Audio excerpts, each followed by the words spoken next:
Hello friends, welcome to बेली classes. आइए दोस्तों, सीटेट एग्ज़ाम 7 जनवरी 2022 का पेपर स्टार्ट करते हैं। फर्स्ट शिफ्ट प्राइमरी वाला चाइल्ड डेवलपमेंट एंड पेडागोगी का। तो क्वेश्चन लिया हमने पहला वाला, तो स्टार्ट करते हैं। क्वेश्चन क्या है? लड़कों को उपहार में खींचने के लिए अक्सर कार और यांत्रिक ब्लॉक, लड़कियों को गुड़िया व चित्रकारी के संसाधन दिए जाते हैं। यह अनुपयुक्त प्रथा क्या दर्शाती है? जेंडर पक्षपात, जेंडर समता, जेंडर स्थिरता या जेंडर सशक्तिकरण। तो इसका राइट आंसर सभी ने यही लगाया होगा, जेंडर जेंडर पक्षपात, ऑप्शन पहला। अगला, सीखने के सामाजिक संदर्भ के संबंध में निम्नलिखित में से कौन सा कथन सही नहीं है? ऑप्शन दिए दोस्त। जब ये विद्यार्थी एक दूसरे की सहायता करते हुए सहयोगात्मक रूप से काम करते हैं तो उनका अधिगम सुदृढ़, प्रबलित व परिष्कृत होता है। अगला, विद्यार्थी स्कूल में अपनी संस्कृति से बहुत सी समझ लेकर आते हैं। सीखने का सभी कार्य एक व्यक्ति द्वारा उनके दिमाग में किया जाता है। और चौथा, संप्रेक्षण व अंत्यक्रिया सीखने के लिए महत्वपूर्ण है। तो सभी ने आंसर कौन सा लगाया होगा? ये वाला, तीसरा वाला। ठीक है।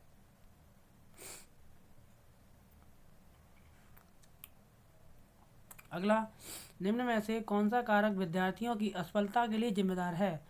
विषय वस्तु को प्रस्तुत करने के विविध तरीके, व्यक्तिगत विभिन्नताओं का मान, विद्यार्थी केंद्रित गतिविधियां और असंदर्भित पाठ्यक्रम। तो इसका राइट आंसर सभी ने यही लगाया होगा, चौथा वाला राइट आंसर। अगला, लैब बायोस्की के सिद्धांत के अनुसार हमारी संज्ञानात्मक संरचनाओं की बनावट व हमारी संज्ञानात्मक प्रक्रियाओं में बदलाव किसके द्वारा होता है? इनाम, स्कीमा, संज्ञानात्मक द्वंद्व और सांस्कृतिक उपकरण। तो इसका राइट आंसर है आपका सांस्कृतिक उपकरण। ठीक है। अगला, प्रभावी अधिगम के लिए शिक्षार्थी खाली गए भागीदारी की आवश्यकता होती है। आंशिक, निष्क्रिय, सक्रिय, विनम्र। तो इसका राइट आंसर है आपका सक्रिय। ठीक है, ऑप्शन तीसरा। अगला, उन विद्यार्थियों के सफल समावेशन के लिए जिन्हें दृष्टिबाध्यता है, एक शिक्षिका को क्या करना चाहिए? ऑप्शन दिए, आसपास की चित्ररूपी सामग्री में मौखिक स्पष्टीकरण जोड़ें, इन विद्यार्थियों को हस्तलिखित नोट्स दें, विषय वस्तु को पढ़ने के लिए केवल ब्लैक बोर्ड का प्रयोग करें, उन्हें स्कूल के एक अलग संकाय में दाखिला दें। तो इसका राइट आंसर कौन सा है दोस्तों? ये वाला, पहला वाला। क्वेश्चन नंबर 7, किस अवस्था में प्रतीकात्मक खेल बढ़ता है तथा संज्ञानात्मक विकास को समर्थन देता है? शेषावस्था, प्रारंभिक बाल्यावस्था, किशोरावस्था या मध्य बाल्यावस्था। तो इसका राइट आंसर है दोस्त ये वाला, ये वाला। कौन सा है 7 क्वेश्चन? इसका राइट आंसर है दोस्त दूसरा वाला, प्रारंभिक बाल्यावस्था। समूहों में चर्चा करना, सकारात्मक शिक्षण, शिक्षक छात्र संबंध किस कक्षा कक्ष की विशेषता है? पाठ्य पुस्तक केंद्रित कक्षा कक्ष, व्यवहारवादी कक्षा कक्ष, शिक्षक केंद्रित कक्षा कक्ष, प्रगतिशील कक्षा कक्ष। तो इसका राइट आंसर है दोस्त चौथा वाला।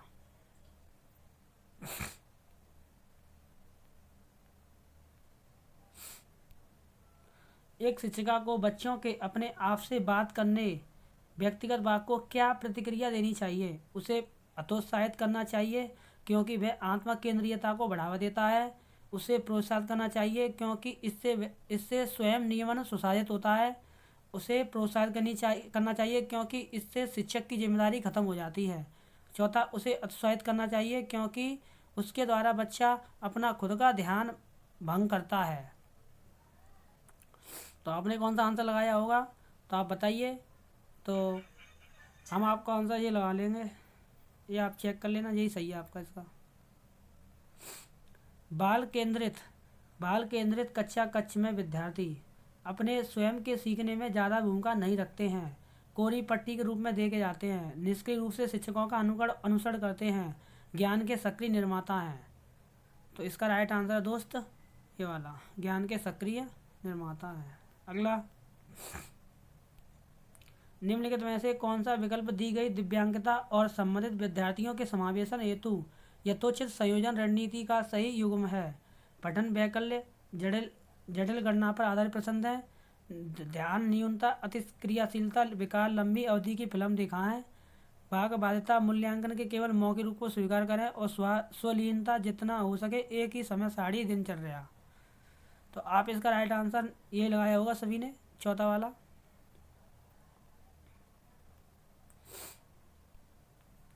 राष्ट्रीय शिक्षा नीति 2020 का केंद्र बिंदु क्या है? परीक्षा की ओर उसके लिए सीखना, कठोर पाठ्यक्रम, शिक्षा शास्त्र और मूल्यांकन, बहुभाषिकता और समग्र शिक्षा, आकलन के योगात्मक तरीकों अपनाना। तो आपने राइट आंसर ये वाला लगाया होगा 12 का, ये वाला।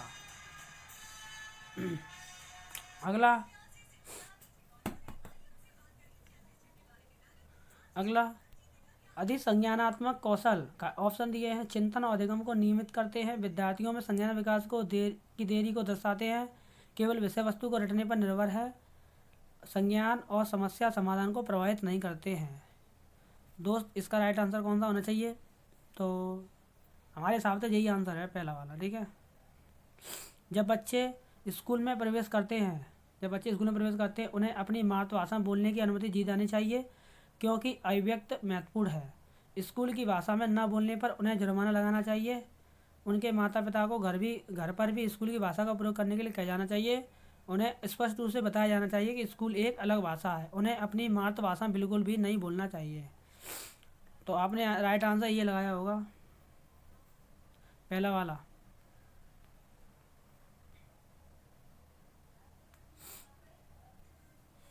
एक 5 वर्ष की बच्ची यह तर्क करने में विफल रहती है, जब पानी को एक लंबे संकीर्ण गिलास से एक चौड़े बर्तन में स्थानांतरित किया जाता है तो पानी की मात्रा समान रहती है। पियाजे के अनुसार इसका क्या कारण है? वह लक्ष्य निर्देशित व्यवहार नहीं कर सकती, वह प्रतीकों का इस्तेमाल नहीं कर सकती, वह नकल नहीं कर सकती, वह प्रतिवर्ती सोच नहीं रखती। तो इसका राइट आंसर कौन सा है दोस्त? चौथा वाला, ये लगाया होगा सभी ने। अगला, विकास निम्न में से किस पर निर्भर है? आनुवंशिक बनावट, भौतिक वातावरण, सामाजिक सांस्कृतिक कारक पर।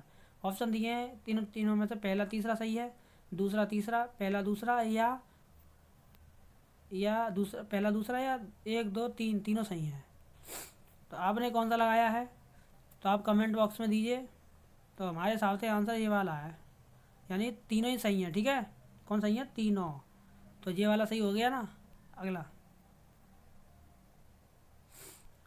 जनजाति समुदाय के विद्यार्थियों के सफल समावेश के लिए एक शिक्षिका को निम्न में से किससे बचना चाहिए? निम्न में से किससे बचना चाहिए? उनके सामाजिक संस्कृति संदर्भ को महत्व और सम्मान देना, पाठ्यक्रम में उनकी संस्कृति में प्रचलित लोकगीतों और गीतों को शामिल करना, उनके दैनिक जीवन और परिवेश से उदाहरण शामिल करना, उन संप्रदायों को पढ़ाना जो उनके जीवन के लिए पूरी तरह अप्रासंगिक हैं। तो इसका राइट आंसर आपने यही लगाया होगा, चौथा वाला।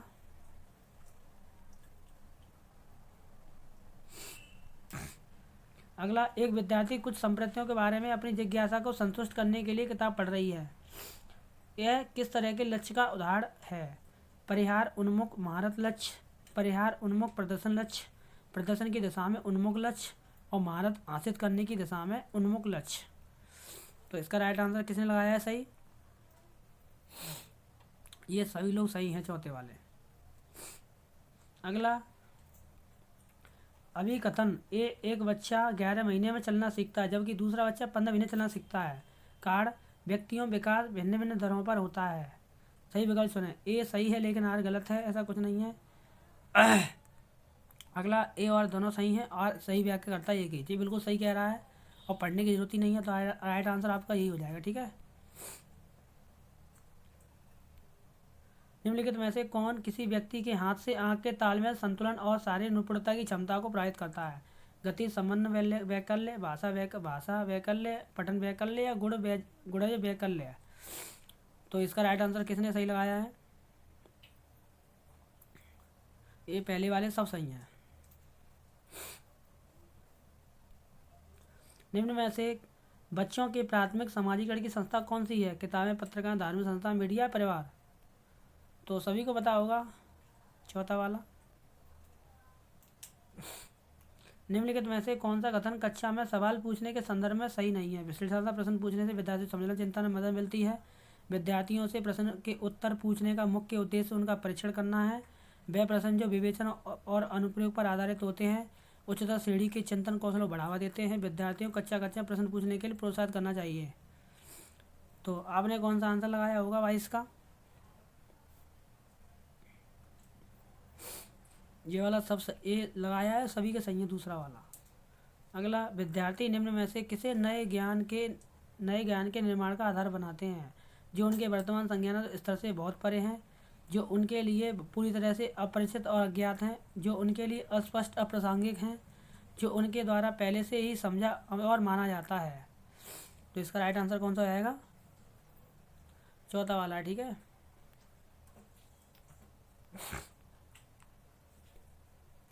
त्रुटियों के बारे में निम्न में से कौन सा कथन सही है?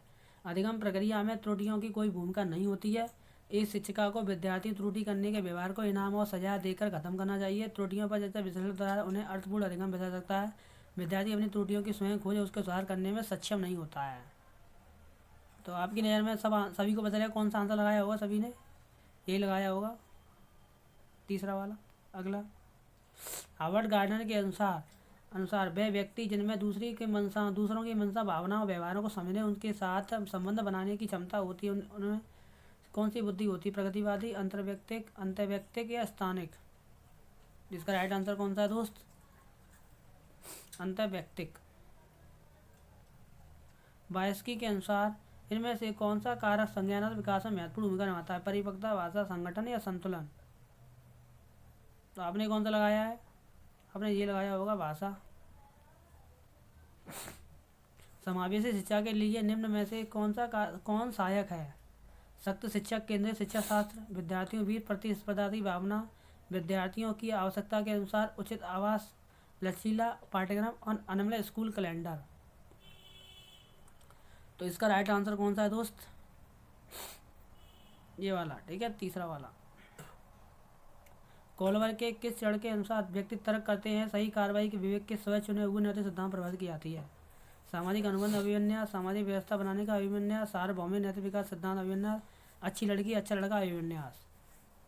तो आपने सभी ने यही लगाया होगा, तीसरा वाला। अभी कथन ये दिया है, शिक्षक को निर्णय लेने में विद्यार्थियों को शामिल करना चाहिए, कक्षा में सक्रिय भागीदारी को प्रोत्साहित करना चाहिए। आर कह रहा है, अधिगम शिक्षक द्वारा अधिगम को सीधे स्थानांतरित किया जाता है। तो ऑप्शन दिया है, ए सही है, आर गलत है, ए आर दोनों गलत हैं, ए आर दोनों सही हैं, आर सही व्याख्या करता है एक ही, ए आर दोनों सही हैं लेकिन आर सही व्याख्या नहीं करता है एक ही। तो आपने कौन सा लगाया है? ए सही है और लेकिन आर गलत है, ठीक है, ये सही लगाया और यही सही है। लास्ट क्वेश्चन सीडीपी का, अधिगम और सूचना प्रसंस्करण और संवेगों और प्रवृत्ति का संबंध किस प्रकार का है? सकारात्मक संवेग अधिगम सूचना प्रसंस्करण को नकारात्मक रूप से प्रभावित करते हैं। संवेग और अधिगम और सूचना प्रसंस्करण का एक दूसरे से कोई संबंध नहीं है। नकारात्मक संवेग अधिगम और सूचना प्रसंस्करण को सकारात्मक रूप से प्रभावित करते हैं। अधिगम और सूचना प्रसंस्करण संवेगों के काफ़ी हद तक प्रभावित होते हैं। तो आपने कौन सा लगाया होगा? आपने ये लगाया होगा, चौथा वाला राइट आंसर, ठीक है दोस्तों। तो आज के लिए इतना ही। अगले नेक्स्ट वीडियो में ईवीएस का पैटर्न देंगे, ठीक है। मैथ का ईवीएस का अलग अलग पार्ट में दे दिया, कर दिया मैंने, ठीक है। इकट्ठा करने से कोई फ़ायदा नहीं हो रहा है इसलिए। बहुत बहुत धन्यवाद सभी का। अगर हमारे चैनल में नए हैं, चैनल को लाइक शेयर सब्सक्राइब जरूर करें। बहुत बहुत धन्यवाद सभी का।